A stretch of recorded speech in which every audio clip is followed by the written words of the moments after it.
Hoshea ଭବିଷ୍ୟତବକ୍ତାଙ୍କ ପୁସ୍ତକ ଅଧ୍ୟାୟ 1। ଜିହୁଦାର ରାଜାଗଣ ଉସିୟ, ଯୋଥମ, ଆହସ ଓ ହିଜକିୟର ରାଜତ୍ୱ ସମୟରେ ଜୋୟାସର ପୁତ୍ର ଇସ୍ରାଏଲର ରାଜା ଜାରବିୟାମର ସମୟରେ ସଦାପ୍ରଭୁଙ୍କର ଏହି ବାକ୍ୟ ବେରିଙ୍କ ପୁତ୍ର ହୋଶେୟଙ୍କର ନିକଟରେ ଉପସ୍ଥିତ ହେଲା। ହୋଶେୟଙ୍କ ଭାର୍ଯ୍ୟା ଏବଂ ସନ୍ତାନଗଣ।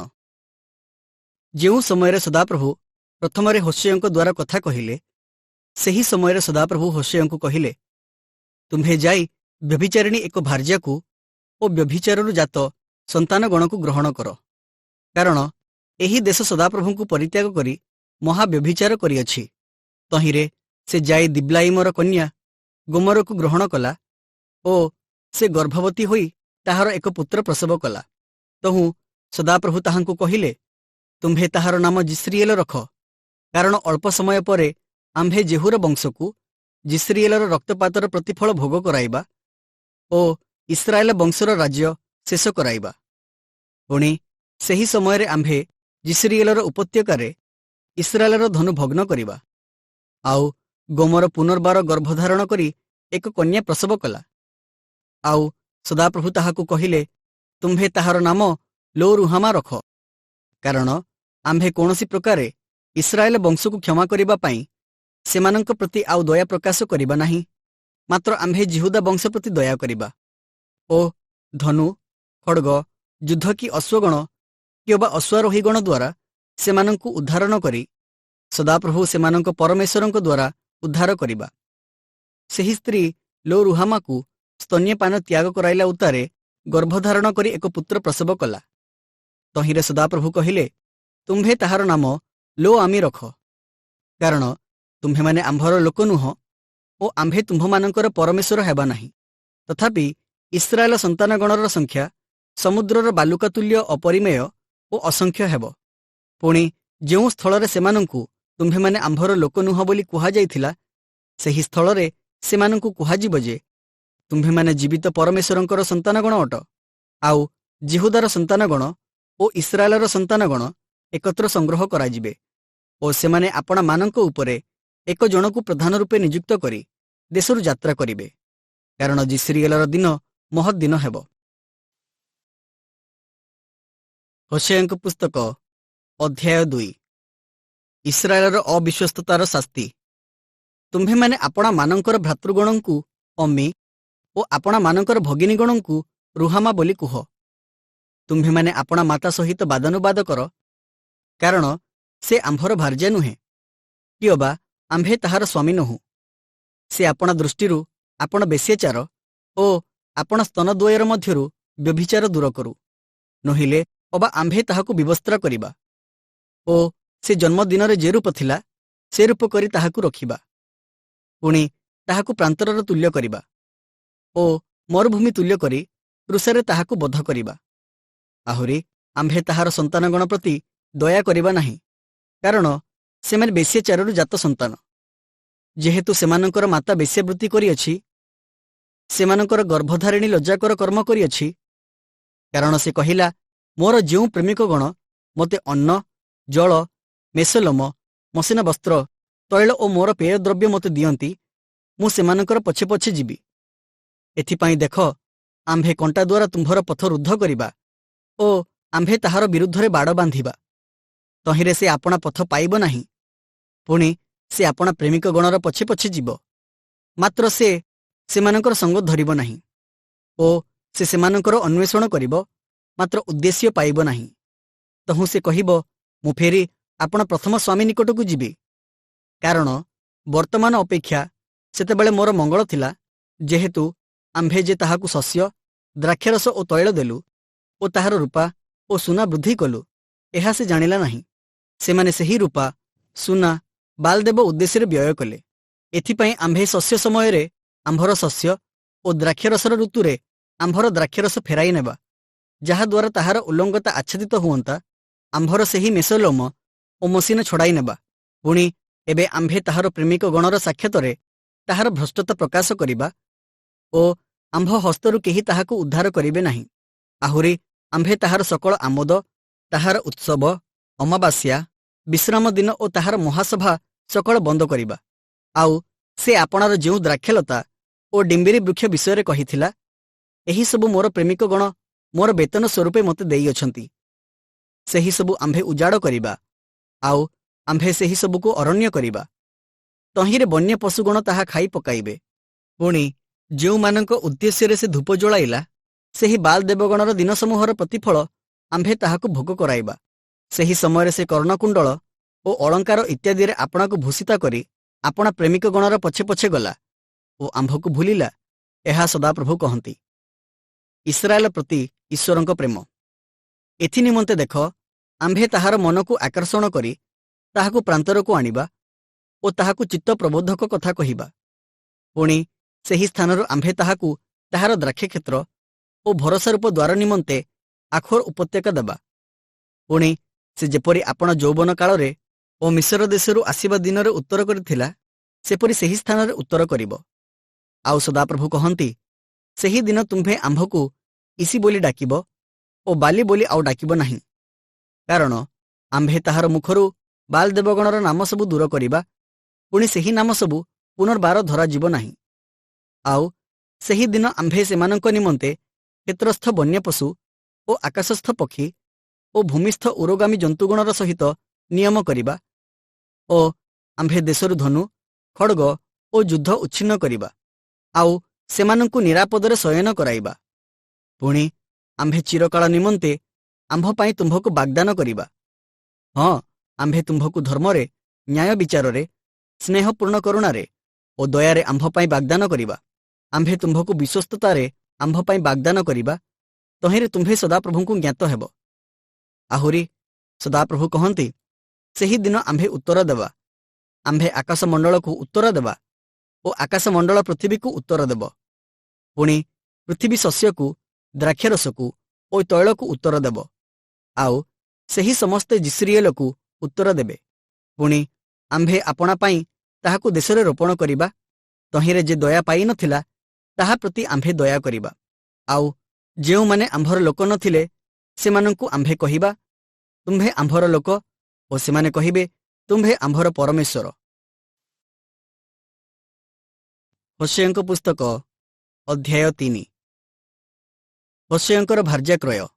ଏଥି ଉତ୍ତରେ ସଦାପ୍ରଭୁ ଆମ୍ଭକୁ କହିଲେ, ଇସ୍ରାଏଲ ସନ୍ତାନଗଣ ଅନ୍ୟ ଦେବଗଣର ପ୍ରତି ଫେରିଲେ ମଧ୍ୟ ଓ ଦ୍ରାକ୍ଷା ଚକ୍ତି ଭଲ ପାଇଲେ ମଧ୍ୟ ସଦାପ୍ରଭୁ ଯେପରି ସେମାନଙ୍କୁ ପ୍ରେମ କରନ୍ତି, ସେହିପରି ତୁମ୍ଭେ ପୁନଶ୍ଚ ଯାଇ ଆପଣା ମିତ୍ରର ପ୍ରିୟତମା ଅଥଚ ବ୍ୟଭିଚାରିଣୀ ଏକ ସ୍ତ୍ରୀକୁ ପ୍ରେମ କର।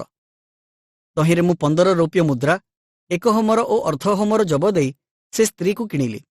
ଆଉ ମୁଁ ତାହାକୁ କହିଲି, ତୁମ୍ଭେ ଅନେକ ଦିନ ପର୍ଯ୍ୟନ୍ତ ମୋ ନିମନ୍ତେ ରହିବ। ତୁମ୍ଭେ ବେଶ୍ୟାବୃତ୍ତି କରିବ ନାହିଁ ଓ ତୁମ୍ଭେ ଅନ୍ୟ କୌଣସି ପୁରୁଷର ଭାର୍ଯ୍ୟା ହେବ ନାହିଁ। ମୁଁ ମଧ୍ୟ ତୁମ୍ଭ ପ୍ରତି ସେହିପରି ବ୍ୟବହାର କରିବି। କାରଣ ଇସ୍ରାଏଲ ସନ୍ତାନଗଣ ଅନେକ ଦିନ ପର୍ଯ୍ୟନ୍ତ ରାଜାହୀନ, ଅଧିପତିହୀନ, ଯଜ୍ଞହୀନ, ସ୍ତମ୍ଭହୀନ ଓ ଏଫଦ ଅବା ଠାକୁରହୀନ ହୋଇ ରହିବେ। ଏଥି ଉତ୍ତାରେ ଇସ୍ରାଏଲ ସନ୍ତାନଗଣ ଫେରି ଆସିବେ ଓ ସଦାପ୍ରଭୁ ଆପଣମାନଙ୍କ ପରମେଶ୍ୱରଙ୍କୁ ଓ ଆପଣମାନଙ୍କର ରାଜା ଦାଉଦଙ୍କୁ ଅନ୍ୱେଷଣ କରିବେ। ଆଉ ଶେଷ କାଳରେ ସେମାନେ ଭୟଯୁକ୍ତ ହୋଇ ସଦାପ୍ରଭୁଙ୍କ ନିକଟକୁ ଓ ତାହାଙ୍କ ଅନୁଗ୍ରହର ନିକଟକୁ ଆସିବେ। ହୋଶେୟଙ୍କ ପୁସ୍ତକ ଅଧ୍ୟାୟ 4। ଇସ୍ରାଏଲ ବିରୁଦ୍ଧରେ ପରମେଶ୍ୱରଙ୍କ ଅଭିଯୋଗ। ହେ ଇସ୍ରାଏଲ ସନ୍ତାନଗଣ, ତୁମ୍ଭେମାନେ ସଦାପ୍ରଭୁଙ୍କର ବାକ୍ୟ ଶୁଣ।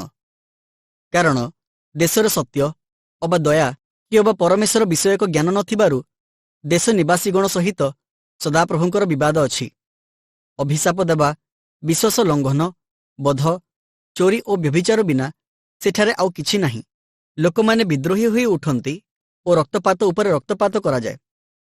ଏଥିପାଇଁ ଦେଶ ବିଳାପ କରିବ ଓ ତହିଁର ନିବାସୀ ପ୍ରତ୍ୟେକ ଲୋକ, କ୍ଷେତ୍ରସ୍ଥ ବନ୍ୟପଶୁ ଓ ଆକାଶସ୍ଥ ପକ୍ଷୀଗଣ ସହିତ ଦୁର୍ବଳ ହେବେ। ହଁ, ସମୁଦ୍ରର ମତ୍ସ୍ୟଗଣ ମଧ୍ୟ ଦୂରୀକୃତ ହେବେ। ତଥାପି କୌଣସି ମନୁଷ୍ୟ ବିବାଦ ନ କରୁ କି ଅବା କୌଣସି ମନୁଷ୍ୟ ଅନୁଯୋଗ ନ କରୁ। କାରଣ ତୁମ୍ଭର ଲୋକମାନେ ଯାଜକ ସହିତ ବିବାଦକାରୀ ଲୋକମାନଙ୍କର ତୁଲ୍ୟ ଅଟନ୍ତି। ପୁଣି ତୁମ୍ଭେ ଦିନବେଳେ ଝୁଣ୍ଟି ପଡ଼ିବ ଓ ଭବିଷ୍ୟତବକ୍ତା ମଧ୍ୟ ରାତ୍ରି କାଳରେ ତୁମ୍ଭ ସଙ୍ଗେ ଝୁଣ୍ଟି ପଡ଼ିବ। ଆଉ ଆମ୍ଭେ ତୁମ୍ଭର ମାତାକୁ ବିନାଶ କରିବା। ଆମ୍ଭର ଲୋକମାନେ ଜ୍ଞାନର ଅଭାବ ସକାଶୁ ବିନଷ୍ଟ ହୋଇଅଛନ୍ତି, କାରଣ ତୁମ୍ଭେ ଜ୍ଞାନ ଅଗ୍ରାହ୍ୟ କରିଅଛ। ଆମ୍ଭେ ମଧ୍ୟ ତୁମ୍ଭକୁ ଅଗ୍ରାହ୍ୟ କରିବା। ତହିଁରେ ତୁମ୍ଭେ ଆମ୍ଭର ଯାଜକ ହେବ ନାହିଁ। ତୁମ୍ଭେ ଆପଣା ପରମେଶ୍ୱରଙ୍କ ବ୍ୟବସ୍ଥା ପାସୋରିବାରୁ ଆମ୍ଭେ ମଧ୍ୟ ତୁମ୍ଭ ସନ୍ତାନଗଣକୁ ପାସୋରି ଯିବା। ସେମାନେ ଯେତେ ଅଧିକ ବୃଦ୍ଧି ପାଇଲେ ସେତେ ଅଧିକ ଆମ୍ଭ ବିରୁଦ୍ଧରେ ପାପ କଲେ। ଆମ୍ଭେ ସେମାନଙ୍କର ଗୌରବ ଅପମାନରେ ପରିଣତ କରିବା। ସେମାନେ ଆମ୍ଭ ଲୋକମାନଙ୍କ ପାପରେ ପ୍ରତିପୋଷିତ ହୁଅନ୍ତି, ଆଉ ସେମାନଙ୍କ ଅଧର୍ମରେ ଆପଣା ଆପଣା ଅନ୍ତଃକରଣକୁ ଆସକ୍ତ କରନ୍ତି। ଏଣୁ ଯେପରି ଲୋକମାନଙ୍କ ଉପରେ ସେହିପରି ଯାଜକମାନଙ୍କ ଉପରେ ବର୍ତ୍ତିବ। ପୁଣି ଆମ୍ଭେ ସେମାନଙ୍କ ଆଚରଣ ଅନୁଯାୟୀ ସେମାନଙ୍କୁ ଦଣ୍ଡ ଦେବା ଓ ସେମାନଙ୍କ କର୍ମାନୁସାରେ ସେମାନଙ୍କୁ ପ୍ରତିଫଳ ଦେବା। ତହିଁରେ ସେମାନେ ଭୋଜନ କଲେ ମଧ୍ୟ ତୃପ୍ତ ହେବେ ନାହିଁ, ବ୍ୟଭିଚାର କଲେ ମଧ୍ୟ ବହୁ ବଂଶ ହେବେ ନାହିଁ, କାରଣ ସେମାନେ ସଦାପ୍ରଭୁଙ୍କୁ ପରିତ୍ୟାଗ କରିଅଛନ୍ତି। ବ୍ୟଭିଚାର, ମଦ୍ୟ ଓ ନୂତନ ଦ୍ରାକ୍ଷରସ ବୁଦ୍ଧି ହରଣ କରେ। ଆମ୍ଭର ଲୋକମାନେ ଆପଣା କାଷ୍ଠଖଣ୍ଡର ନିକଟରେ ମନ୍ତ୍ରଣା ଚାହାନ୍ତି ଓ ସେମାନଙ୍କର ଯଷ୍ଟି ସେମାନଙ୍କ ପ୍ରତି କଥା ପ୍ରକାଶ କରେ, କାରଣ ବ୍ୟଭିଚାରର ଆତ୍ମା ସେମାନଙ୍କୁ ଭ୍ରାନ୍ତ କରିଅଛି। ପୁଣି ସେମାନେ ପରମେଶ୍ୱରଙ୍କ ଅଧୀନତାରୁ ଯାଇ ବ୍ୟଭିଚାର କରିଅଛନ୍ତି। ସେମାନେ ପର୍ବତମାନର ଶୃଙ୍ଗରେ ବଳିଦାନ କରନ୍ତି ଓ ଉପପର୍ବତଗଣର ଉପରେ ଅଲୋନ, ଲିବ୍ନି ଓ ଏଲା ବୃକ୍ଷ ତଳେ ଧୂପ ଜଳାନ୍ତି, କାରଣ ତହିଁର ଛାୟା ଉତ୍ତମ। ଏଥିପାଇଁ ତୁମ୍ଭର କନ୍ୟାଗଣ ବେଶ୍ୟାଚାର କରନ୍ତି ଓ ତୁମ୍ଭର ବଧୂଗଣ ବ୍ୟଭିଚାର କରନ୍ତି। ତୁମ୍ଭର କନ୍ୟାଗଣ ବେଶ୍ୟାଚାର କଲାବେଳେ ଓ ତୁମ୍ଭର ବଧୂଗଣ ବ୍ୟଭିଚାର କଲାବେଳେ ଆମ୍ଭେ ସେମାନଙ୍କୁ ଶାସ୍ତି ଦେବା ନାହିଁ, କାରଣ ସେମାନେ ଆପେ ବେଶ୍ୟାମାନଙ୍କ ସଙ୍ଗେ ଦେବଗଣର ମନ୍ଦିରକୁ ଯାଆନ୍ତି ଓ ମାହାରୀମାନଙ୍କ ସଙ୍ଗେ ବଳିଦାନ କରନ୍ତି। ଯେଉଁ ଲୋକମାନେ ବୁଝନ୍ତି ନାହିଁ ସେମାନେ ଉତ୍ପାଟିତ ହେବେ। ହେ ଇସ୍ରାଏଲ, ତୁମ୍ଭେ ଯଦ୍ୟପି ବେଶ୍ୟାବୃତ୍ତି କର, ତଥାପି ଜିହୁଦା ସେପରି ଦୋଷଗ୍ରସ୍ତ ନ ହେଉ। ଆଉ ତୁମ୍ଭେମାନେ ଗିଲଗଲରେ ଉପସ୍ଥିତ ହୁଅ ନାହିଁ, କି ଅବା ବେତ୍ ଆବନକୁ ଯାଅ ନାହିଁ, ଅଥବା ସେଠାରେ ଜୀବିତ ସଦାପ୍ରଭୁ ବୋଲି ଶପଥ କର ନାହିଁ, କାରଣ ସ୍ୱେଚ୍ଛାଚାରିଣୀ ଗାଭୀତୁଲ୍ୟ ଇସ୍ରାଏଲ ଆପେ ସ୍ୱେଚ୍ଛାଚାରୀ ହୋଇଅଛି। ଏବେ ସଦାପ୍ରଭୁ ସେମାନଙ୍କୁ ମେଷଶାବକ ପରି ପ୍ରଶସ୍ତ ସ୍ଥାନରେ ଚରାଇବେ। ଇଫ୍ରାଇମ ପ୍ରତିମାଗଣ ପ୍ରତି ଆସକ୍ତ ହୋଇଅଛି, ତାକୁ ଛାଡ଼ିଦିଅ। ସେମାନଙ୍କର ପେୟ ଦ୍ରବ୍ୟ ଅମ୍ଳ ହୋଇଅଛି। ସେମାନେ ଅବିରତ ବେଶ୍ୟାଗମନ କରନ୍ତି। ତାହାର ଶାସନକର୍ତ୍ତାମାନେ ଅପମାନକୁ ଅତିଶୟ ଭଲ ପାଆନ୍ତି। ବାୟୁ ତାହାକୁ ଆପଣା ପକ୍ଷରେ ଆଚ୍ଛାଦନ କରିଅଛି ଓ ସେମାନେ ଆପଣାମାନଙ୍କର ବଳିଦାନ ସକାଶୁ ଲଜ୍ଜିତ ହେବେ। ହୋଶେୟଙ୍କ ପୁସ୍ତକ ଅଧ୍ୟାୟ 5। ଇସ୍ରାଏଲ ଓ ଜିହୁଦାର ଶାସ୍ତି। ଏ ଯାଜକଗଣ, ଏହା ଶୁଣ। ଏ ଇସ୍ରାଏଲ ବଂଶ, ମନୋଯୋଗ କର। ଏ ରାଜବଂଶ, କର୍ଣ୍ଣପାତ କର, କାରଣ ବିଚାର ତୁମ୍ଭମାନଙ୍କ ସମ୍ବନ୍ଧୀୟ। ତୁମ୍ଭେମାନେ ମିସ୍ପାରେ ଫାନ୍ଦ ସ୍ୱରୂପ ଓ ତାବରରେ ପ୍ରସାରିତ ଜାଲ ସ୍ୱରୂପ ହୋଇଅଛ। ପୁଣି ଅତ୍ୟାଚାରୀମାନେ ହତ୍ୟା କରିବାରେ ଗଭୀରକୁ ଯାଇଅଛନ୍ତି, ମାତ୍ର ଆମ୍ଭେ ସେହି ସମସ୍ତଙ୍କର ଅନୁଯୋଗକାରୀ ଅଟୁ। ଆମ୍ଭେ ଇଫ୍ରାଇମକୁ ଜାଣୁ ଓ ଇସ୍ରାଏଲ ଆମ୍ଭର ଅଗୋଚର ନୁହେଁ। କାରଣ ହେ ଇଫ୍ରାଇମ, ତୁମ୍ଭେ ଏବେ ବେଶ୍ୟାବୃତ୍ତି କରିଅଛ। ଇସ୍ରାଏଲ ଅଶୁଚି ହୋଇଅଛି। ସେମାନଙ୍କର କ୍ରିୟା ସକଳ ସେମାନଙ୍କୁ ଆପଣମାନଙ୍କ ପରମେଶ୍ୱରଙ୍କ ନିକଟକୁ ଫେରିବାକୁ ଦେବ ନାହିଁ, କାରଣ ସେମାନଙ୍କ ଅନ୍ତରରେ ବ୍ୟଭିଚାରର ଆତ୍ମା ଅଛି ଓ ସେମାନେ ସଦାପ୍ରଭୁଙ୍କୁ ଜାଣନ୍ତି ନାହିଁ। ପୁଣି ଇସ୍ରାଏଲର ଦର୍ପ ତାହାର ମୁଖ ଆଗରେ ସାକ୍ଷ୍ୟ ଦିଏ। ଏଥିପାଇଁ ଇସ୍ରାଏଲ ଓ ଇଫ୍ରାଇମ ଆପଣାମାନଙ୍କ ଅଧର୍ମରେ ଝୁଣ୍ଟି ପଡ଼ିବେ। ସେମାନେ ଆପଣାମାନଙ୍କର ମେଷପଲ ଓ ଗୋପଲ ଘେନି ସଦାପ୍ରଭୁଙ୍କର ଅନ୍ୱେଷଣ କରିବା ପାଇଁ ଯିବେ, ମାତ୍ର ତାହାଙ୍କର ଉଦ୍ଦେଶ୍ୟ ପାଇବେ ନାହିଁ, କାରଣ ସେ ସେମାନଙ୍କ ନିକଟରୁ ଚାଲିଯାଇଅଛନ୍ତି। ସେମାନେ ସଦାପ୍ରଭୁଙ୍କ ବିରୁଦ୍ଧରେ ବିଶ୍ୱାସଘାତକତା କରିଅଛନ୍ତି, କାରଣ ସେମାନେ ଅବୈଧ ସନ୍ତାନ ଉତ୍ପନ୍ନ କରିଅଛନ୍ତି। ଏବେ ଅମାବାସ୍ୟା ସେମାନଙ୍କୁ ଓ ସେମାନଙ୍କ କ୍ଷେତ୍ର ସବୁକୁ ଗ୍ରାସ କରିବ। ତୁମ୍ଭେମାନେ ଗିବିଆରେ ସିଙ୍ଗାଧ୍ୱନି କର, ରାମାରେ ତୁରୀ ବଜାଅ, ବେଥ୍ ଆବନରେ ଭୟାନକ ସିଂହନାଦ କର। ତୁମ୍ଭ ପଛେ, ହେ ବିନ୍ୟାମିନ୍, ଭତ୍ସର୍ନା ଦିନରେ ଇଫ୍ରାଇମ ଧ୍ୱଂସର ସ୍ଥାନ ହେବ। ଯାହା ନିଶ୍ଚୟ ଘଟିବ, ତାହା ଆମ୍ଭେ ଇସ୍ରାଏଲ ଗୋଷ୍ଠୀମାନଙ୍କ ମଧ୍ୟରେ ଜ୍ଞାତ କରାଇଅଛୁ। ଯେଉଁମାନେ ସୀମାର ଚିହ୍ନ ଘୁଞ୍ଚାନ୍ତି, ଜିହୁଦାର ଅଧିପତିଗଣ ସେମାନଙ୍କ ତୁଲ୍ୟ ହୋଇଅଛନ୍ତି।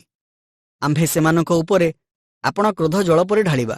ଇଫ୍ରାଇମ ସନ୍ତୁଷ୍ଟ ହୋଇ ମନୁଷ୍ୟର ଆଜ୍ଞାନୁସାରେ ଚାଲିଥିବାରୁ ସେ ଉପଦ୍ରବଗ୍ରସ୍ତ ହୋଇଅଛି ଓ ବିଚାରରେ କଷ୍ଟ ପାଇଅଛି।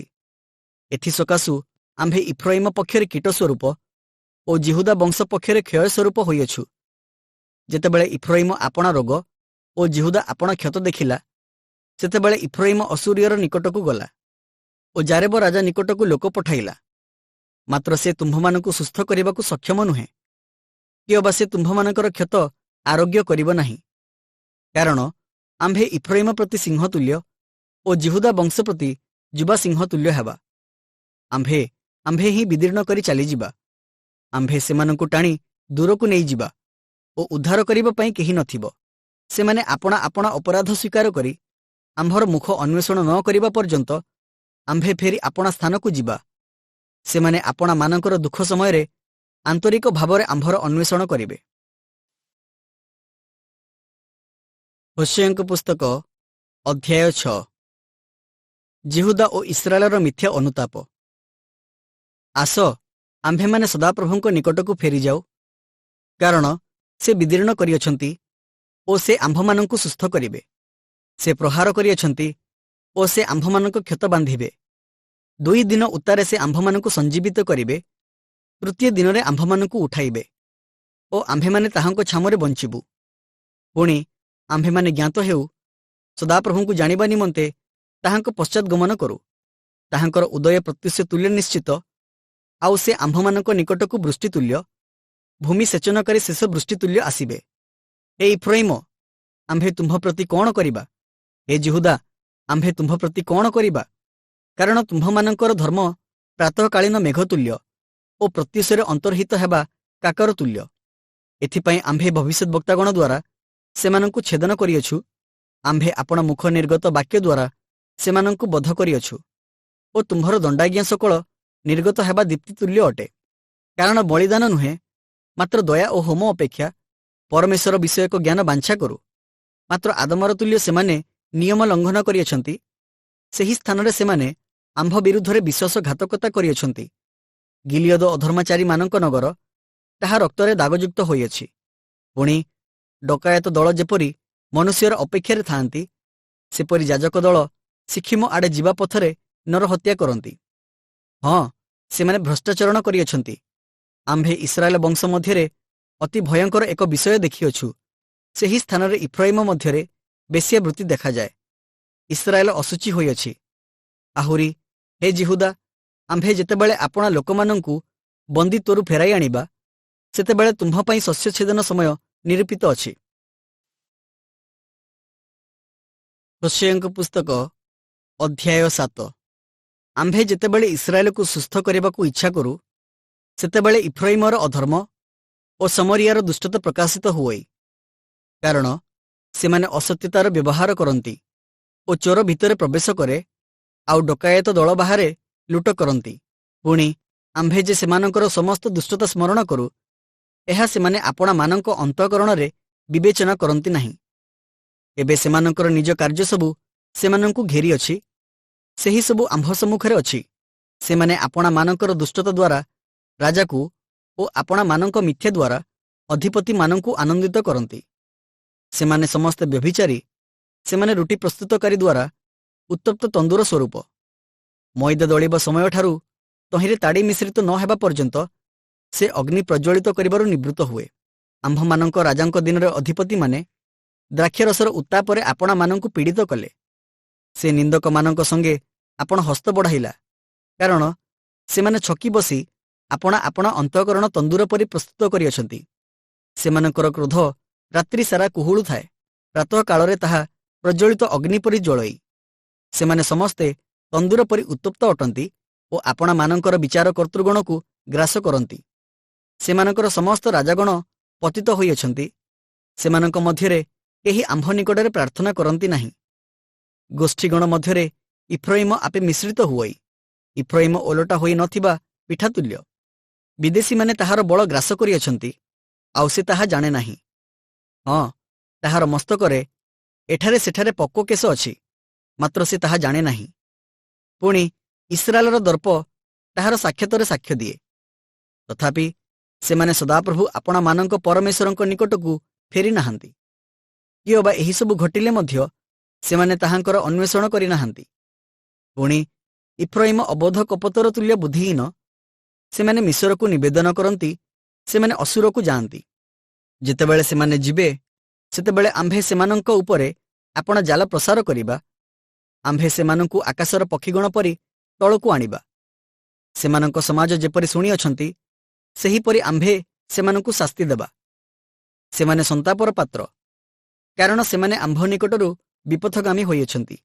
ସେମାନଙ୍କର ସର୍ବନାଶ ଘଟିବ, କାରଣ ସେମାନେ ଆମ୍ଭ ବିରୁଦ୍ଧରେ ଅପରାଧ କରିଅଛନ୍ତି।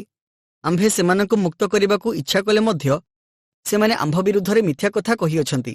ପୁଣି ସେମାନେ ଅନ୍ତଃକରଣ ସହିତ ଆମ୍ଭ ନିକଟରେ କ୍ରନ୍ଦନ କରି ନାହାନ୍ତି, ମାତ୍ର ସେମାନେ ଆପଣା ଶଯ୍ୟାରେ ହାହାକାର କରନ୍ତି। ସେମାନେ ଶସ୍ୟ ଓ ଦ୍ରାକ୍ଷରସ ନିମନ୍ତେ ଆପଣାମାନଙ୍କୁ ଏକତ୍ର କରନ୍ତି।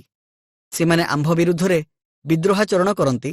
ଆମ୍ଭେ ସେମାନଙ୍କ ବାହୁକୁ ଶିକ୍ଷା ଦେଇ ସବଳ କଲେ ମଧ୍ୟ ସେମାନେ ଆମ୍ଭ ବିରୁଦ୍ଧରେ କୁକଳ୍ପନା କରନ୍ତି। ସେମାନେ ଫେରି ଆସନ୍ତି ସତ୍ୟ, ମାତ୍ର ଊର୍ଦ୍ଧ୍ୱସ୍ଥଙ୍କ ପ୍ରତି ନୁହେଁ। ସେମାନେ ପ୍ରବଞ୍ଚକ ଧନୁତୁଲ୍ୟ। ସେମାନଙ୍କ ଅଧିପତିମାନେ ଆପଣା ଆପଣା ଜିହ୍ୱାର ପ୍ରଚଣ୍ଡତା ସକାଶୁ ଖଡ଼ଗ ଦ୍ୱାରା ପତିତ ହେବେ।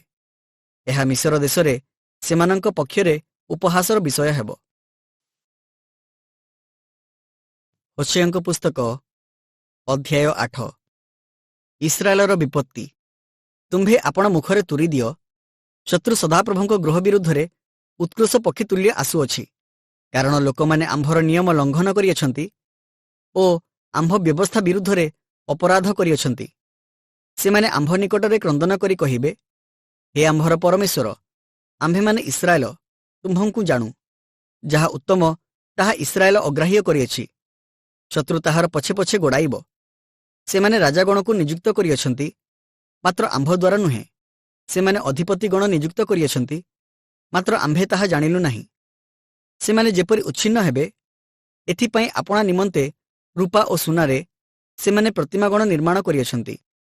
ହେ ସମରିଆ, ସେ ତୁମ୍ଭର ଗୋବତ୍ସ ପ୍ରତିମାକୁ ଅଗ୍ରାହ୍ୟ କରିଅଛନ୍ତି। ସେମାନଙ୍କ ବିରୁଦ୍ଧରେ ଆମ୍ଭର କ୍ରୋଧ ପ୍ରଜ୍ୱଳିତ ହୋଇଅଛି। ସେମାନେ କେତେ କାଳ ଉତ୍ତାରେ ନିର୍ଦ୍ଦୋଷତା ପ୍ରାପ୍ତ ହେବେ, କାରଣ ଏହା ହିଁ ଇସ୍ରାଏଲ ଠାରୁ ହୋଇଅଛି। ଶିଳ୍ପକାର ଏହା ନିର୍ମାଣ କରିଅଛି, ତାହା ପରମେଶ୍ୱର ନୁହେଁ। ହଁ, ସମରିଆର ଗୋବତ୍ସ ଖଣ୍ଡ ଖଣ୍ଡ ହୋଇ ଭଗ୍ନ ହେବ, କାରଣ ସେମାନେ ବାୟୁ ବୁଣନ୍ତି ଓ ଘୂର୍ଣ୍ଣିବାୟୁ ରୂପ ଶସ୍ୟ କାଟିବେ। ତାହାର ଉଠିଆ କ୍ଷେତ ନାହିଁ, ପତ୍ର ଖାଦ୍ୟ ଉତ୍ପନ୍ନ କରିବ ନାହିଁ। ଯଦି ଉତ୍ପନ୍ନ କରିବେ, ବିଦେଶୀୟମାନେ ତାହା ଗ୍ରାସ କରିବେ। ଇସ୍ରାଏଲ ଗ୍ରାସିତ ହୋଇଅଛି। ଏବେ ସେମାନେ ଅପ୍ରୀତିକର ପାତ୍ରତୁଲ୍ୟ ନାନା ଗୋଷ୍ଠୀ ମଧ୍ୟରେ ଅଛନ୍ତି, କାରଣ ସେମାନେ ବନ୍ୟ ଗର୍ଦ୍ଧବତୁଲ୍ୟ ଏକାକୀ ହୋଇ ଅସୁରକୁ ଯାଇଅଛନ୍ତି। ଇଫ୍ରାଇମ ପ୍ରେମିକଗଣକୁ ବେତନ ଦେଇ ରଖିଅଛି। ହଁ, ସେମାନେ ନାନା ଗୋଷ୍ଠୀ ମଧ୍ୟରେ ଲୋକମାନଙ୍କୁ ବେତନ ଦେଲେ ମଧ୍ୟ ଏବେ ଆମ୍ଭେ ସେମାନଙ୍କୁ ସଂଗ୍ରହ କରିବା। ସେମାନେ ଅଧିପତିଗଣଙ୍କ ରାଜାର ଭାର ସକାଶୁ ନ୍ୟୁନ ହେବାକୁ ଲାଗିଲେଣି, କାରଣ ଇଫ୍ରାଇମ ପାପଚେଷ୍ଟାରେ ଅନେକ ଯଜ୍ଞବେଦୀ କରିଅଛି। ଯଜ୍ଞବେଦୀ ସବୁ ତାହା ପକ୍ଷରେ ପାପର କାରଣ ହୋଇଅଛି। ଆମ୍ଭେ 10,000 ବିଧିରେ ଆମ୍ଭର ବ୍ୟବସ୍ଥା ତାହା ପାଇଁ ଲେଖିଲେ ମଧ୍ୟ ସେହିସବୁ ବିଦେଶୀୟ କଥା ତୁଲ୍ୟ ଗଣିତ ହୁଏ। ସେମାନେ ଆମ୍ଭ ଉଦ୍ଦେଶ୍ୟରେ ଉପହାରାର୍ଥକ ବଳି ନିମନ୍ତେ ମାଂସ ବଳିଦାନ କରି ତାହା ଭୋଜନ କରନ୍ତି, ମାତ୍ର ସଦାପ୍ରଭୁ ସେମାନଙ୍କୁ ଗ୍ରାହ୍ୟ କରନ୍ତି ନାହିଁ। ଏବେ ସେ ସେମାନଙ୍କର ଅଧର୍ମ ସ୍ମରଣ କରି ସେମାନଙ୍କ ପାପର ପ୍ରତିଫଳ ଦେବେ। ସେମାନେ ପୁନର୍ବାର ମିଶରକୁ ଫେରିଯିବେ, କାରଣ ଇସ୍ରାଏଲ ଆପଣ ସୃଷ୍ଟିକର୍ତ୍ତାଙ୍କୁ ପାଶୋରିଅଛି ଓ ନାନା ଅଟ୍ଟାଳିକା ନିର୍ମାଣ କରିଅଛି ଓ ଜିହୁଦା ଅନେକ ପ୍ରାଚୀର ବେଷ୍ଟିତ ନଗର ପ୍ରସ୍ତୁତ କରିଅଛି। ମାତ୍ର ଆମ୍ଭେ ତାହାର ନଗର ସକଳର ଉପରେ ଅଗ୍ନି ନିକ୍ଷେପ କରିବା ଓ ତାହା ତହିଁର ଦୁର୍ଗ ସକଳ ଗ୍ରାସ କରିବ। ହୋଶେୟଙ୍କ ପୁସ୍ତକ ଅଧ୍ୟାୟ 9। ଇସ୍ରାଏଲ ପ୍ରତି ପରମେଶ୍ୱରଙ୍କ ଶାସ୍ତି। ହେ ଇସ୍ରାଏଲ, ତୁମ୍ଭେ ଆନନ୍ଦ ସକାଶୁ ନାନା ଗୋଷ୍ଠୀୟମାନଙ୍କ ତୁଲ୍ୟ ଆନନ୍ଦ କର ନାହିଁ, କାରଣ ତୁମ୍ଭେ ଆପଣା ପରମେଶ୍ୱରଙ୍କୁ ଛାଡ଼ି ବ୍ୟଭିଚାର କରିଅଛ। ତୁମ୍ଭେ ଶସ୍ୟପୂର୍ଣ୍ଣ ପ୍ରତ୍ୟେକ ଖମାରରେ ବେତନ ଭଲ ପାଇଅଛ। ଶସ୍ୟ ଖଳା କିମ୍ବା ଦ୍ରାକ୍ଷପେଷଣ ଯନ୍ତ୍ର ସେମାନଙ୍କୁ ପ୍ରତିପୋଷଣ କରିବ ନାହିଁ ଓ ନୂତନ ଦ୍ରାକ୍ଷରସରୁ ସେମାନେ ବଞ୍ଚିତ ହେବେ। ସେମାନେ ସଦାପ୍ରଭୁଙ୍କ ଦେଶରେ ବାସ କରିବେ ନାହିଁ, ମାତ୍ର ଇଫ୍ରାଇମ ମିଶରକୁ ଫେରିଯିବ। ଆଉ ସେମାନେ ଅସୁରରେ ଅଶୁଚି ଦ୍ରବ୍ୟ ଭୋଜନ କରିବେ। ସେମାନେ ସଦାପ୍ରଭୁଙ୍କ ଉଦ୍ଦେଶ୍ୟରେ ଦ୍ରାକ୍ଷରସର ଉପହାର ଢାଳିବେ ନାହିଁ, କିଅବା ସେହିସବୁ ସଦାପ୍ରଭୁଙ୍କ ତୁଷ୍ଟିଜନକ ହେବ ନାହିଁ।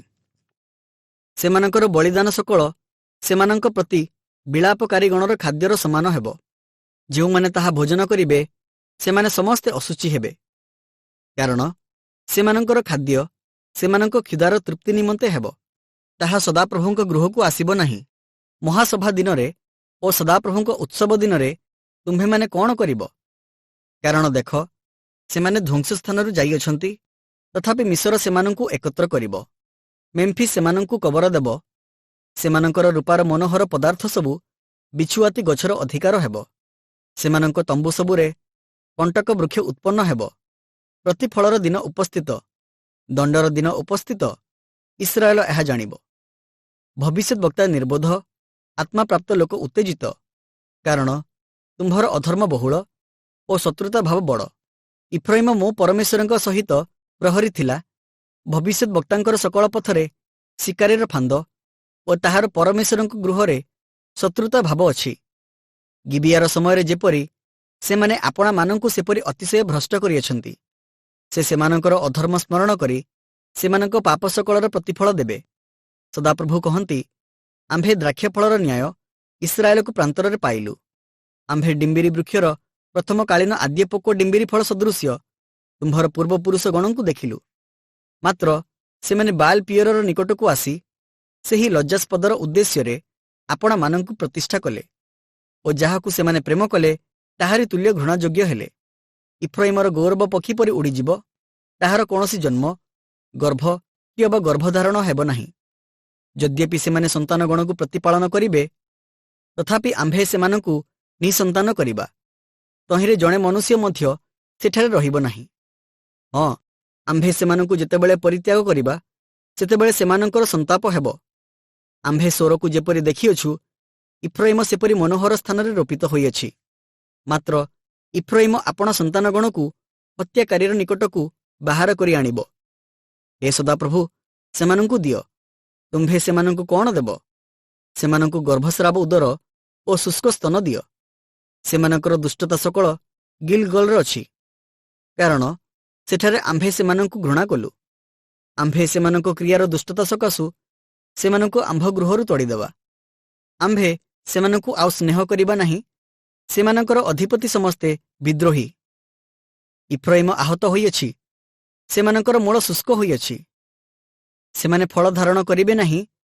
ହଁ, ଯଦ୍ୟପି ସେମାନେ ପ୍ରସବ କରିବେ, ତଥାପି ଆମ୍ଭେ ସେମାନଙ୍କ ଗର୍ଭର ପ୍ରିୟତମ ଫଳକୁ ସଂହାର କରିବା। ମୋର ପରମେଶ୍ୱର ସେମାନଙ୍କୁ ଦୂର କରିଦେବେ, କାରଣ ସେମାନେ ତାହାଙ୍କ ବାକ୍ୟରେ କର୍ଣ୍ଣପାତ କଲେ ନାହିଁ। ଆଉ ସେମାନେ ନାନା ଗୋଷ୍ଠୀ ମଧ୍ୟରେ ଭ୍ରମଣକାରୀ ହେବେ। ହୋଶେୟଙ୍କ ପୁସ୍ତକ ଅଧ୍ୟାୟ 10। ଇସ୍ରାଏଲ ବର୍ଦ୍ଧିଷ୍ଣୁ ଦ୍ରାକ୍ଷାଲତା, ସେ ଆପଣା ଫଳ ଉତ୍ପନ୍ନ କରେ। ଇସ୍ରାଏଲ ଆପଣା ଦ୍ରାକ୍ଷଫଳର ବାହୁଲ୍ୟାନୁସାରେ ଆପଣା ଯଜ୍ଞବେଦୀର ସଂଖ୍ୟା ବୃଦ୍ଧି କରିଅଛି। ତାହାର ଦେଶର ଉନ୍ନତି ଅନୁସାରେ ଲୋକମାନେ ମନୋହର ସ୍ତମ୍ଭ ନିର୍ମାଣ କରିଅଛନ୍ତି। ସେମାନଙ୍କର ଅନ୍ତଃକରଣ ବିଭକ୍ତ ହୋଇଅଛି। ଏବେ ସେମାନେ ଦୋଷୀ ଗଣାଯିବେ। ସେ ସେମାନଙ୍କର ଯଜ୍ଞବେଦୀ ସବୁକୁ ଆଘାତ କରିବେ। ସେ ସେମାନଙ୍କର ସ୍ତମ୍ଭ ସବୁକୁ ନଷ୍ଟ କରିବେ। ଅବଶ୍ୟ ଏବେ ସେମାନେ କହିବେ, ଆମ୍ଭମାନଙ୍କର ରାଜା ନାହିଁ, କାରଣ ଆମ୍ଭେମାନେ ତ ସଦାପ୍ରଭୁଙ୍କୁ ଭୟ କରୁନାହୁଁ। ଏଣୁ ରାଜା ଆମ୍ଭମାନଙ୍କ ପାଇଁ କଣ କରିପାରିବ? ସେମାନେ ନିୟମ କରିବା ସମୟରେ ମିଥ୍ୟା ଶପଥ କରି ଅସାର କଥା କୁହନ୍ତି। ଏଥିପାଇଁ କ୍ଷେତ୍ରର ସିଆରରେ ଯେପରି ବିଷବୃକ୍ଷ, ସେପରି ସେମାନଙ୍କର ଦଣ୍ଡ ଅଙ୍କୁରିତ ହୁଏ। ସମରିଆ ନିବାସୀଗଣ ବେତ୍ ଆବନର ଗୋବତ୍ସ ପ୍ରତିମା ସକାଶୁ ତ୍ରାସଯୁକ୍ତ ହେବେ, କାରଣ ତହିଁର ଲୋକମାନେ ତାହା ପାଇଁ ବେଳାପ କରିବେ ଓ ତହିଁର ଯେଉଁ ପୁରୋହିତମାନେ ତାହାର ଗୌରବ ସକାଶୁ ଆନନ୍ଦ କରିଥିଲେ, ସେମାନେ ବିଳାପ କରିବେ, କାରଣ ତାହାର ଗୌରବ ତାହାକୁ ଛାଡ଼ି ଯାଇଅଛି। ତାହା ମଧ୍ୟ ଜାରେବ ରାଜାର ଭେଟି ନିମନ୍ତେ ଅସୁରକୁ ନୀତ ହେବ। ଇଫ୍ରାଇମ ଲଜ୍ଜାପ୍ରାପ୍ତ ହେବ ଓ ଇସ୍ରାଏଲ ନିଜ ମନ୍ତ୍ରଣା ବିଷୟରେ ଲଜ୍ଜିତ ହେବ। ସମରିଆର ରାଜା ଜଳ ଉପରିସ୍ଥ ଫେଣ ତୁଲ୍ୟ ଉଚ୍ଛିନ୍ନ ହେଲା। ଆହୁରି ଇସ୍ରାଏଲର ପାପ ସ୍ୱରୂପ ଆବେନର ଉଚ୍ଚସ୍ଥଳୀ ସକଳ ବିନଷ୍ଟ ହେବ। କଣ୍ଟା ଓ ଅଗରା ଗଛ ସେମାନଙ୍କର ଯଜ୍ଞବେଦୀ ଉପରେ ଉତ୍ପନ୍ନ ହେବ। ଆଉ ସେମାନେ ପର୍ବତଗଣକୁ କହିବେ, ଆମ୍ଭମାନଙ୍କୁ ଘୋଡ଼ାଅ, ଓ ଉପପର୍ବତଗଣକୁ କହିବେ, ଆମ୍ଭମାନଙ୍କ ଉପରେ ପଡ଼। ହେ ଇସ୍ରାଏଲ, ତୁମ୍ଭେ ଗିବିଆର ସମୟଠାରୁ ପାପ କରି ଆସିଅଛ। ଅଧର୍ମର ସନ୍ତାନଗଣର ବିରୁଦ୍ଧ ଯୁଦ୍ଧ ଯେପରି ଗିବିଆରେ ଲୋକମାନଙ୍କୁ ନ ଧରିବ, ଏଥିପାଇଁ ସେମାନେ ସେହି ସ୍ଥାନରେ ଠିଆ ହେଲେ। ଯେତେବେଳେ ଆମ୍ଭର ଇଚ୍ଛା, ସେତେବେଳେ ଆମ୍ଭେ ସେମାନଙ୍କୁ ଶାସ୍ତି ଦେବୁ ଓ ସେମାନେ ଆପଣାମାନଙ୍କର ଦୁଇ ଅପରାଧରେ ବନ୍ଧାଯିବା ସମୟରେ ଗୋଷ୍ଠୀଗଣ ସେମାନଙ୍କ ବିରୁଦ୍ଧରେ ସଂଗୃହୀତ ହେବେ। ଆଉ ଇଫ୍ରାଇମ ଶିକ୍ଷିତା ଗାଭୀ, ସେ ଶସ୍ୟ ମର୍ଦ୍ଦନ କରିବାକୁ ଭଲ ପାଏ। ମାତ୍ର ଆମ୍ଭେ ତାହାର ସୁନ୍ଦର ଗ୍ରୀବାରେ ହସ୍ତାର୍ପଣ କରିଅଛୁ। ଆମ୍ଭେ ଇଫ୍ରାଇମ ଉପରେ ଏକ ଆରୋହୀକୁ ବସାଇବା। ଜିହୁଦା ହଳ ବୁଲାଇବ, ଜାକୁବ ତାହାର ଟେଳା ଭାଙ୍ଗିବ। ତୁମ୍ଭେମାନେ ଆପଣାମାନଙ୍କ ନିମନ୍ତେ ଧାର୍ମିକତାରେ ବିହନ ବୁଣ, ଦୟାନୁଯାୟୀ ଶସ୍ୟ କାଟ, ଆପଣମାନଙ୍କର ପଡ଼ିଆ ଭୂମି ଭାଙ୍ଗ। କାରଣ ଯେ ପର୍ଯ୍ୟନ୍ତ ସଦାପ୍ରଭୁ ଆସି ତୁମ୍ଭମାନଙ୍କ ଉପରେ ଧାର୍ମିକତା ନ ବର୍ଷାନ୍ତି, ସେ ପର୍ଯ୍ୟନ୍ତ ତାହାଙ୍କର ଅନ୍ୱେଷଣ କରିବାର ସମୟ ଅଛି। ତୁମ୍ଭେମାନେ ଦୁଷ୍ଟତା ରୂପ ଚାଷ କରି ଅଧର୍ମ ରୂପ ଶସ୍ୟ କାଟିଅଛ। ତୁମ୍ଭେମାନେ ମିଥ୍ୟା କଥାର ଫଳ ଭୋଜନ କରିଅଛ। କାରଣ ତୁମ୍ଭେ ଆପଣା ପଥରେ ଆପଣାର ବୀରସମୂହରେ ବିଶ୍ୱାସ କରିଅଛ। ଏଥି ନିମନ୍ତେ ତୁମ୍ଭ ଲୋକମାନଙ୍କ ମଧ୍ୟରେ ଏକ କୋଳାହଳ ଉଠିବ ଓ ଯୁଦ୍ଧ ଦିନରେ ଯେପରି ସଲୋମନ ବେତ୍ ଅରବେଲକୁ ବିନାଶ କରିଥିଲା, ସେପରି ତୁମ୍ଭ ଦୁର୍ଗ ସକଳ ବିନଷ୍ଟ ହେବ। ମାତା ଆପଣା ସନ୍ତାନଗଣ ସହିତ କଚଡ଼ା ଯାଇ ଖଣ୍ଡ ଖଣ୍ଡ ହୋଇଥିଲା। ତୁମ୍ଭର ମହାଦୁଷ୍ଟତା ସକାଶୁ ବେଥେଲ ତୁମ୍ଭ ପ୍ରତି ସେହି ପ୍ରକାର କରିବ। ଇସ୍ରାଏଲର ରାଜା ଅରୁଣୋଦୟ ସମୟରେ ସମ୍ପୂର୍ଣ୍ଣ ରୂପେ ଉଚ୍ଛିନ୍ନ ହେବ। ହୋଶେୟାଙ୍କ ପୁସ୍ତକ ଅଧ୍ୟାୟ 11। ଇସ୍ରାଏଲ ପ୍ରତି ପରମେଶ୍ୱରଙ୍କ ପ୍ରେମ। ଇସ୍ରାଏଲର ବାଲ୍ୟକାଳରେ ଆମ୍ଭେ ତାହାକୁ ସ୍ନେହ କଲୁ ଓ ଆମ୍ଭ ପୁତ୍ରକୁ ମିଶରରୁ ଡାକିଲୁ। ମାତ୍ର ଯେତେ ସେମାନଙ୍କୁ ଡାକିଲେ, ସେତେ ସେମାନେ ସେମାନଙ୍କଠାରୁ ଦୂରକୁ ଗଲେ। ସେମାନେ ବାଲ୍ ଦେବଗଣ ଉଦ୍ଦେଶ୍ୟରେ ବଳିଦାନ କଲେ ଓ ଖୋଦିତ ପ୍ରତିମାଗଣ ଉଦ୍ଦେଶ୍ୟରେ ଧୂପ ଜଳାଇଲେ। ତଥାପି ଆମ୍ଭେ ଇଫ୍ରାଇମକୁ ଚାଲିବା ପାଇଁ ଶିଖାଇଲୁ। ଆମ୍ଭେ ସେମାନଙ୍କୁ ଆପଣା ବାହୁରେ ବୋହିଲୁ। ମାତ୍ର ଆମ୍ଭେ ଯେ ସେମାନଙ୍କୁ ସୁସ୍ଥ କଲୁ, ଏହା ସେମାନେ ଜାଣିଲେ ନାହିଁ। ଆମ୍ଭେ ମନୁଷ୍ୟର ବନ୍ଧନୀ ଅର୍ଥାତ୍ ପ୍ରେମ ରଜ୍ଜୁ ଦ୍ୱାରା ସେମାନଙ୍କୁ ଆକର୍ଷଣ କଲୁ ଓ ଆମ୍ଭେ ସେମାନଙ୍କ କଳପାଟିରୁ ଜୁଆଳି ଉଠାଇ ନେବା ଲୋକ ତୁଲ୍ୟ ହେଲୁ ଓ ଆମ୍ଭେ ସେମାନଙ୍କ ଆଗରେ ଖାଦ୍ୟ ରଖିଲୁ। ସେ ମିଶର ଦେଶକୁ ଫେରିଯିବ ନାହିଁ, ମାତ୍ର ଅସୁରୀୟ ତାହାର ରାଜା ହେବ, କାରଣ ସେ ଫେରି ଆସିବାକୁ ଅସମତ ହେଲା। ପୁଣି ସେମାନଙ୍କର ନିଜ ମନ୍ତ୍ରଣା ସକାଶୁ ସେମାନଙ୍କ ନଗର ସକଳର ଉପରେ ଖଡ଼ଗ ପଡ଼ିବ। ତାହାର ଅର୍ଗଳ ସକଳକୁ ସଂହାର କରିବ ଓ ସେମାନଙ୍କୁ ଗ୍ରାସ କରିବ। ଆମ୍ଭର ଲୋକମାନଙ୍କର ଆମ୍ଭଠାରୁ ବିମୁଖ ହେବାର ପ୍ରବୃତ୍ତି ଅଛି। ଲୋକମାନେ ଊର୍ଦ୍ଧ୍ୱସ୍ଥଙ୍କ ନିକଟକୁ ଆସିବା ପାଇଁ ସେମାନଙ୍କୁ ଡାକିଲେ ମଧ୍ୟ କେହି ତାହାଙ୍କର ପ୍ରଶଂସା କରେ ନାହିଁ। ହେ ଇଫ୍ରାଇମ, ଆମ୍ଭେ କିପରି ତୁମ୍ଭକୁ ତ୍ୟାଗ କରିବା? ହେ ଇସ୍ରାଏଲ, ଆମ୍ଭେ କିପରି ତୁମ୍ଭକୁ ସମର୍ପି ଦେବା? ଆମ୍ଭେ କିପରି ତୁମ୍ଭକୁ ଅଦ୍ମାର ନଗରୀ ତୁଲ୍ୟ କରିବା? ଆମ୍ଭେ କିପରି ତୁମ୍ଭକୁ ସବୋଇମର ନଗରୀ ତୁଲ୍ୟ ରଖିବା? ଆମ୍ଭ ହୃଦୟ ଆମ୍ଭ ଅନ୍ତରରେ ବ୍ୟାକୁଳ ହେଉଅଛି। ଆମ୍ଭର ବିବିଧ ସ୍ନେହ ଏକତ୍ର ପ୍ରଜ୍ୱଳିତ ହେଉଅଛି। ଆମ୍ଭେ ଆପଣା କ୍ରୋଧର ପ୍ରଚଣ୍ଡତା ସଫଳ କରିବା ନାହିଁ। ଆମ୍ଭେ ଇଫ୍ରାଇମକୁ ବିନାଶ କରିବା ପାଇଁ ଫେରିବା ନାହିଁ। କାରଣ ଆମ୍ଭେ ପରମେଶ୍ୱର ଅଟୁ, ମନୁଷ୍ୟ ନୋହୁଁ। ଆମ୍ଭେ ତୁମ୍ଭର ମଧ୍ୟବର୍ତ୍ତୀ ଧର୍ମସ୍ୱରୂପ ଅଟୁ। ଆମ୍ଭେ ନଗର ମଧ୍ୟରେ ପ୍ରବେଶ କରିବା ନାହିଁ। ଆମ୍ଭେ ସିଂହତୁଲ୍ୟ ଗର୍ଜନ କଲେ ସେମାନେ ସଦାପ୍ରଭୁଙ୍କର ପଶ୍ଚାତଗମନ କରିବେ। ଆଉ ଆମ୍ଭେ ଗର୍ଜନ କଲେ ପଶ୍ଚିମ ଦିଗର ସନ୍ତାନମାନେ ଥରଥର ହୋଇ ଆସିବେ। ସେମାନେ ପକ୍ଷୀ ପରି ମିଶରରୁ ଓ କପୋତ ପରି ଅସୁର ଦେଶରୁ ଥରଥର ହୋଇ ଆସିବେ। ପୁଣି ଆମ୍ଭେ ସେମାନଙ୍କୁ ସେମାନଙ୍କ ଗୃହରେ ବାସ କରାଇବା। ଏହା ପ୍ରଭୁ ସଦାପ୍ରଭୁ କହନ୍ତି। ଇଫ୍ରାଇମ ମିଥ୍ୟା କଥାରେ ଓ ଇସ୍ରାଏଲ ବଂଶ ପ୍ରବଞ୍ଚନାରେ ଆମ୍ଭକୁ ଘେରୁଅଛନ୍ତି। ମାତ୍ର ଜିହୁଦା ଏବେ ମଧ୍ୟ ପରମେଶ୍ୱରଙ୍କ ସହିତ କର୍ତ୍ତୃତ୍ୱ କରୁଅଛି ଓ ଧର୍ମସ୍ୱରୂପଙ୍କ ସହିତ ବିଶ୍ୱସ୍ତ ହୋଇ ରହିଅଛି।